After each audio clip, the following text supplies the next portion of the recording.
이 시간 예배로 나오신 합정교회 성도 여러분, 주님의 이름으로 환영하고 축복합니다. 함께 기도하심으로 예배 드리시겠습니다. 기도하시겠습니다. 하나님 아버지, 말씀을 따르겠다고 애쓰며 살아가지만 여전히 변하지 않는 삶을 살 때가 많았습니다.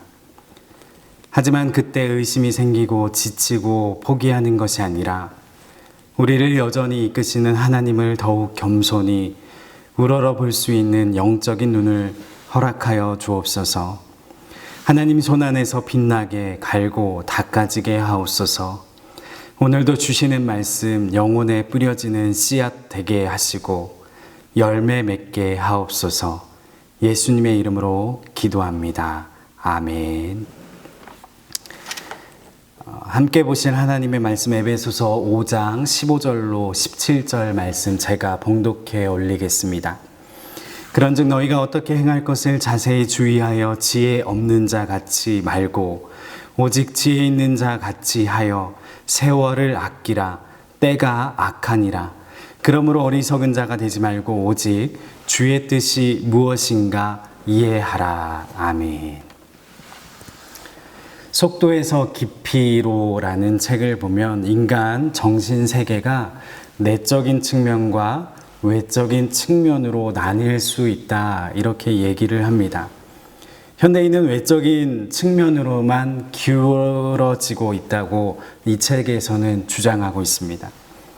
SNS, 소셜, 그러니까 온라인 등 여러 외적으로만 소통이 이루어지기 때문에 외부 세계와의 끊임없는 소통이 일어나다 보니까 내부 세계의 중요성을 우리는 잃어가고 있다, 이렇게 이야기합니다. 그러니까 시간을 즐기고 사색을 하고 책을 보고 깊이 묵상하는 이런 것들이 사라져 가고 있다고 얘기하고 있습니다. 이 책의 소제목은 참을 수 없는 디지털의 분주함, 이렇게 얘기하고 있습니다. 그러니까 때로는 과감하게 핸드폰을 끄고 자기 성찰을 하자는 주장이 이 책의 내용입니다. 이와 관련하여서 시편 1편을 가만히 보니까 시편 1편은 두 구도로 시작을 합니다. 한 구도는 복 있는 사람의 구도, 한 구도는 악인의 구도로 이렇게 대조하며 시편은 시작을 합니다. 가만히 보니까 복 있는 사람은 굉장히 정적인 사람입니다. 시편 1편 1절의 말씀을 보니까 복 있는 사람은 악인들의 꾀를 따르지 아니하며 죄인들의 길에 서지 아니하며 오만한 자들의 자리에 앉지 아니하고. 어떻습니까? 이것도 하지 않고 저것도 하지 않고 다 하지 않고 2절에 가서 오직 여호와의 율법을 즐거워하여 그의 율법을 주야로 묵상하는 도다. 묵상하는 도다. 하는 것 하나 묵상하는 도다. 정적입니다. 움직임이 없습니다. 반면 4절에 악인들은 그렇지 아니하며 오직 바람에 나는 겨와 같도다. 여러분, 악인들은 굉장히 시편 말씀을 보니까 동적입니다. 성경에서 말하는 바람에 나는 겨, 여러분 생각해 보세요. 얼마나 역동적입니까? 상황에 따라서 민첩하게 반응하는 것, 여러분 어떤 것이 더 매력적입니까? 현대에는 어떤 것을 따라가고 있습니까? 현대에는 겨가 매력적입니다. 여러분, 수년 전에 이런 광고가 있었죠. 사랑은 움직이는 거야. 이런 광고의 이 한 문구로 인해서 얼마나 사회에 파장이 일어났는지 모릅니다. 많은 사람들이 그 한 문구에 감동을 하고 동의를 했습니다. 그래서 수없이 많은 연인들이 헤어지고 가정에도 썩 좋지 않은 영향이 끼쳤습니다.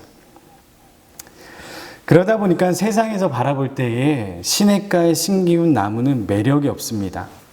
여러분, 교회 성장도 가만히 보면 스타성이 있는 목회자나 교회가 여러 세상적인 프로그램을 동원해서 행사를 치른다거나 하면 양적인 성장이 눈에 띄입니다. 반면에 별거 안 하고 매일 그냥 예배, 공적인 예배, 왜 다른 거 별로 안 하면 사람이 모이지가 않습니다. 우리 현대 시대, 우리가 살아가는 시대의 트렌드가 그렇습니다. 역동적이고 활발하게 움직이는데 이 현대가 바람에 나는 겨에 문제가 하나 발견이 되는데 여러분 어떻습니까? 굉장히 역동적인데 일정한 방향이 없습니다. 중심을 가지고 일정한 축을 가지고 목적을 향해서 나아가는 것이 아니라 그냥 떠도는 것입니다. 반면에 3절에 나오는 복 있는 자, 이 복 있는 자는 어떻습니까? 시냇가에 심은 나무라 설명하고 있습니다. 시냇가에 그냥 언제나 심겨져 있는 그 나무 매력 있습니까? 어찌 보면 세상의 관점을 볼 때 매력이 없는데 결정적으로 진가를 발휘할 때 어떨 때 진가를 발휘합니까? 겨가 미풍이 불 때에는 잘 날아다닙니다. 그런데 이 겨가 광풍일 때 어떻습니까? 광풍이 불어닥칠 때 겨는 흔적도 없이 소멸됩니다. 반면 문제가 일어날 때, 광풍이 일어날 때에 우직하게 뿌리를 깊이 내린 나무는 어떻습니까? 요동하지 않는다는 겁니다. 이것이 성경이 말하는 지혜로운 사람입니다. 여러분, 오늘날 우리의 모습을 가만히 한번 보세요. 이 땅을 한번 가만히 바라보시기 바랍니다. 세상을 보세요. 어떻습니까? 방향도 없고 목적도 없고 무엇인가 활발히 움직이는 것 같은데 공허합니다. 뭔가 될 것 같은데 안 됩니다. 가정도 마찬가지. 또 이것을 목회자인 저에게 적용해 보면 목사의 목사됨이 어떤 것에 있습니까? 목사는 권위 있고 목소리가 중엄하고 걸어 다닐 때 팔자걸음을 걷고 어른 행세하고 여러분 그런 것이 아니라 구닥다리 같고 매력 없어 보여도 우직하게 그 자리에 있는 것, 자리를 지키는 것. 여러분 우리가 이 땅을 살아가며 그리스도인으로서 비난을 받는다면 교회가 비난을 받는다면 우리의 신앙에 이 바람이 나는 겨와 같은 것은 아닐까요? 어떤 것을 하면 복을 더 받을까 민첩하게 따라다니고 내 가정, 내 사업 이것만 잘 되면 되는 것 같은 그런 민첩함은 너무나 잘 보이는데 한결같은 우직한 모습이 사라져가고 있진 않습니까? 여러분 자격이 없는데 여전히 미숙한데 하나님께서 선행하시는 은혜로 우리를 칭의하시고 의롭다 이 빛이라 인정해 주시는 것 이런 은혜를 받은 우리가 어떻게 살아야 합니까? 은혜에 감격해서 본래의 모습을 회복해 가도록 우리는 끊임없이 노력해야 되지 않겠습니까? 이것을 성화라 하는데 여러분 그렇게 우리 몸부림 바로 하나님께 집중하는 것 그것이 복 있는 사람이 걸어가야 할 길이라는 것입니다. 이와 마찬가지로 같은 맥락으로 본문을 바라보면 본문 어떻게 시작합니까? 그런즉으로 시작을 합니다. 그런즉 하면서 행동 지침을 우리에게 일러주고 있습니다. 이 그런즉은 어디와 연결됩니까? 그 앞전에 있는 자격 없는 우리가 그런즉 어떻게 행해야 할지 영어 성경에 보면 be very careful 이라고 설명하고 있습니다. 그러니까 그냥 조심이 아니라 아주 조심해서 살 얼음판을 위를 걷듯이 조심해서 이것이 바로 우리가 살아가야 할 지침이라는 것입니다. 말씀 앞에 삶을 점검하는 은혜가 있기를 축복합니다. 여러분 이 땅을 살아가다 보면 요즘 시대에 개인적으로나 사회를 바라보면 이 충고하고 혼내는 이 어른이 적어진 것 같아서 마음이 어떨 때는 착잡할 때가 있습니다. 저는 개인적으로 이런 기도를 항상 합니다. 스스로에게 또 하나님 앞에 하나님 제 분수를 알게 해주세요. 날마다 스스로에게 경고하는 거죠. 하나님 천지를 모르고 깨춤추지 않게 해주세요. 바람에 나는 겨 인생 되고 싶지 않습니다. 하나님 이렇게 기도하는 겁니다.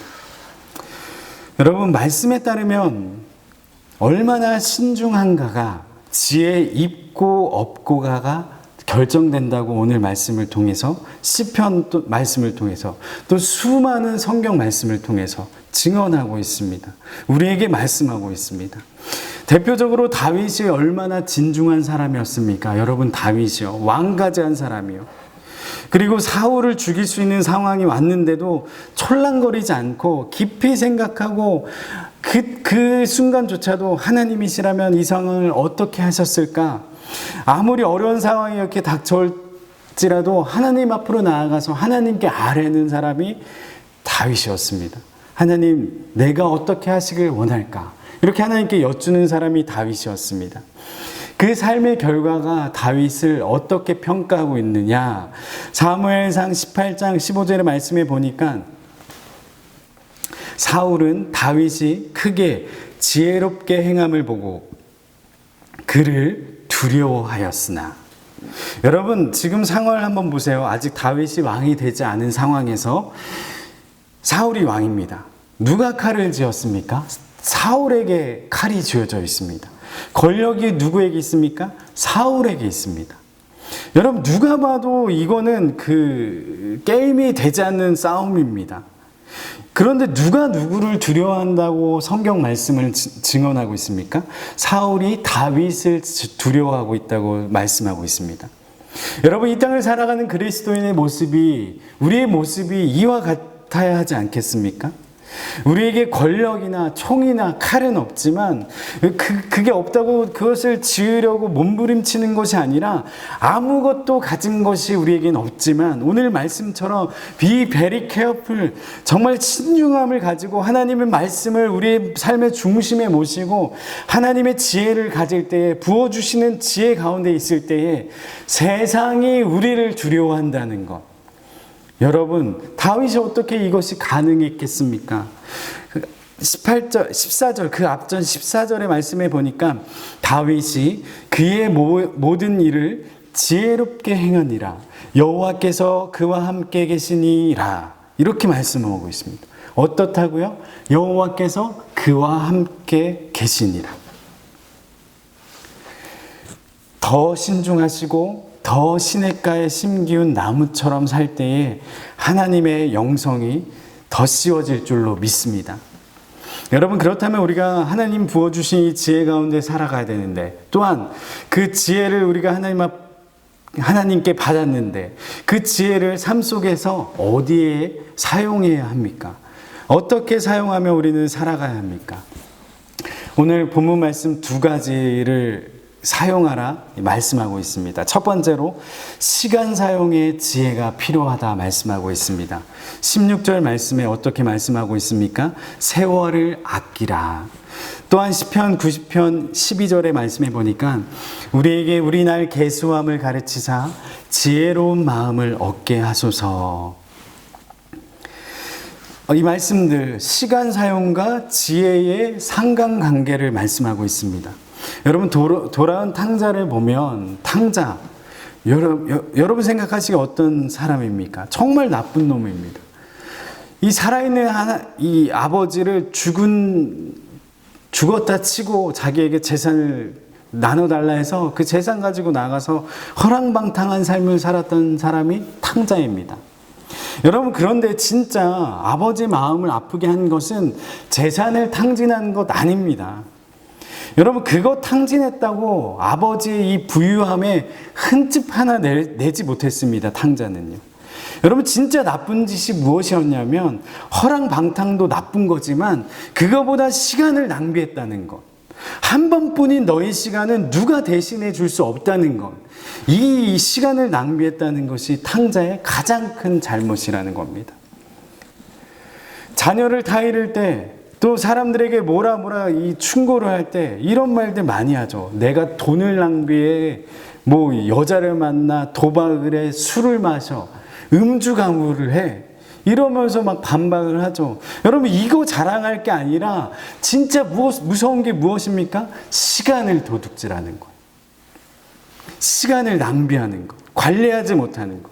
여러분, 하나님 아버지 부유하신 분이십니다. 얼마나 부유하신 분이시냐 하면 여러분들이 온 정성을 다해서 돈을 허비해도 아버지의 이 부유함에 흠집 하나 낼 수 없습니다.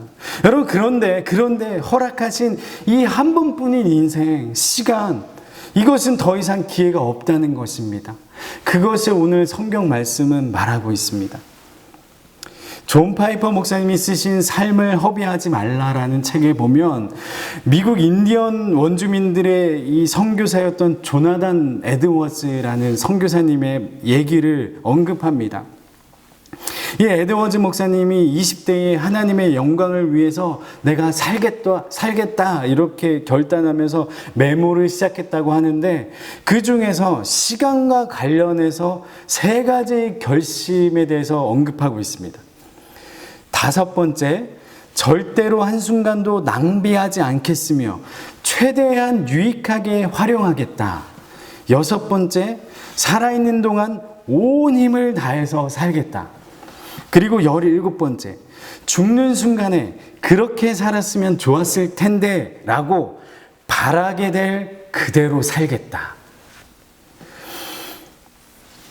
사랑하는 성도 여러분, 오늘 힘 주셨다면, 오늘 우리에게 허락해 주신 일터가 있었다면 감사함으로 감당하는 것을 깨닫는 것, 여러분, 이것이 지혜입니다. 이 지혜로 살아가시기를 축복합니다. 여러분, 시간을 아끼라, 오늘 말씀에 시간을 아끼라, 원어로 엑사고라죠. 직역하면 건져 올리다 라는 뜻입니다.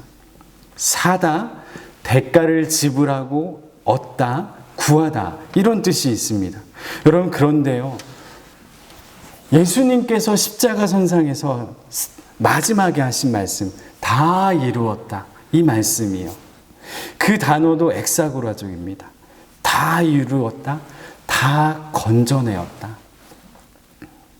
그러니까 예수님께서 하나님께서 이 성경 말씀을 통해서 오늘도 우리에게 이렇게 시간에 대해서 강조하시는 건, 너희가 구함을 받았으니 구하라는 거예요. 시간을 구하고 영혼을 구하라, 이렇게 말씀하고 있는 것입니다. 여러분, 하나님 주신 지혜로 시간을 구하시는 그런 아름다운 삶을 살아가기를 축복합니다. 2번째로는 하나님의 뜻을 분별하라입니다. 지혜를 통하여서 17절의 말씀에 보니까 이해하라 라고 말씀하고 있습니다. 누구의 뜻을요? 하나님의 뜻을 분별하고 이해하라. 여러분, 이 하나님의 뜻을 분별하는 것, 이해하는 것, 어떤 사람이면 가능합니까? 학력이면 됩니까? 박사학위 있으면 됩니까? 여러분, 아닙니다. 하나님의 지혜가 필요합니다. 대표적으로 이 옥합을 깨트린 사건, 마리아의 사건, 그 사건을 보면 그 사건에 2 부류가 등장을 합니다. 옥합을 깨트린 마리아가 등장을 하고요, 예수님께 3년 동안 집중 교육을 받았던 이 제자들이 등장을 합니다. 마리아 전혀 교육받지 않은 사람이죠.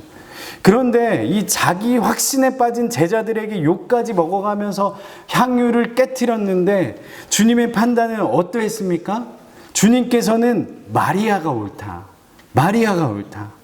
3년 동안 그렇게 예수님께 집중교육을 받은 이 제자들도 예수님의 뜻을 이해하고 분별하지 못했습니다. 여러분, 이게 어떻게 가능합니까? 바로 하나님과의 친밀함입니다. 하나님과의 깊은 교제가 일어날 때에 하나님의 뜻을 분별하는 지혜가 온다는 것입니다. 여러분, 하나님 뜻을 잘 분별하시는 여러분들 되시기를 주님의 이름으로 축복합니다. 그러니까 주님 주시는 지혜로 하나님께 어떻게 하면 더 친밀할 수 있을까, 더 가까이 갈 수 있을까 고민하고 결단하시는 여러분들의 삶이 되시기를 바랍니다. 여러분, 자신을 바꾸는 목표는 언제나 늘 자신의 절제와 희생을 요구합니다. 사랑하는 성도 여러분, 여러분들의 삶을 단순하게 가꾸어 가시기를 부탁을 드립니다. 단순하게 사는 자만이 한 가지 뚜렷한 목표를 향해서 자신의 삶을 재정렬할 수 있기 때문입니다. 그 목표가 무엇이 되어야 하겠습니까? 바로 하나님의 영광을 위해서 하나님과 더 친밀한 자리로 나아가는 것, 이것이 저와 여러분들이 추구해야 할 삶의 뚜렷한 목표입니다. 그렇게 하나님 영광 위하여 살아가시는 여러분들의 삶이 되시기를 주님 이름으로 간절히 축원합니다. 기도하시겠습니다.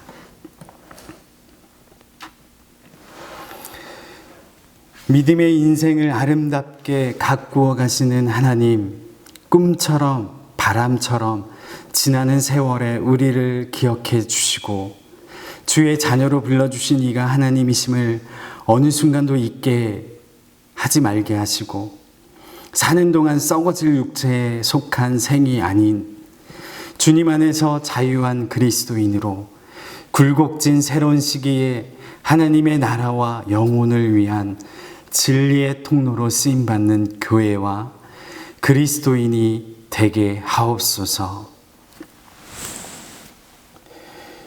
주 예수 그리스도의 은혜와 하나님 아버지의 사랑과 성령님의 감동 감화 교통하심이 예배하는 합정교회 모든 성도 위에 이 나라와 민족 위에 이제로부터 영원토록 함께 하시기를 간절히 축원하옵나이다. 아멘.